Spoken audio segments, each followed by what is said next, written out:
ದಾಳಿಯನ್ನ ಏನು ಉಗ್ರರು ಮಾಡಿದ್ರು ಆ ದಾಳಿಯಲ್ಲಿ 26 ಜನ ಭಾರತೀಯ ದೇಶದ ನಾಗರಿಕ ಬಂಧುಗಳು ಏನು ಹುತಾತ್ಮರಾದ್ರು. ಆ ಮೂಲಕ 26 ಜನ ತಾಯಂದ್ರ ಸಿಂಧೂರವನ್ನು ಅಳಿಸಿದ್ರು.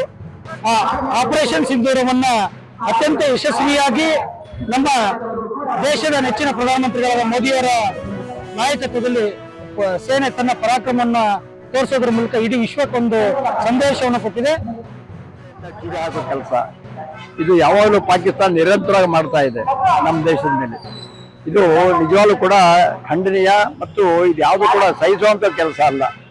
ಇದಕ್ಕೆ ಪ್ರತಿರೋಧವಾಗಿ ನಮ್ಮ ನರೇಂದ್ರ ಮೋದಿ ಅವರು ಮೊನ್ನೆ ತಾನೇ ಸಿಂಧೂರ ಅನ್ನೋ ಒಂದು ಕಾರ್ಯಕ್ರಮ ಮಾಡಿ ಅವರಿಗೆ ಸರಿಯಾಗಿ ಪಾಠ ಕಲಿಸಿದ್ದಾರೆ. ತೆಗೆದುಕೊಂಡು ಇವತ್ತು ಅವರಿಗೆ ಉಗ್ರಗಾಮಿಗಳಿಗೆ ಈಗಾಗಲೇ ಪಾಠವನ್ನು ಕಲಿಸಿದ್ದೇವೆ.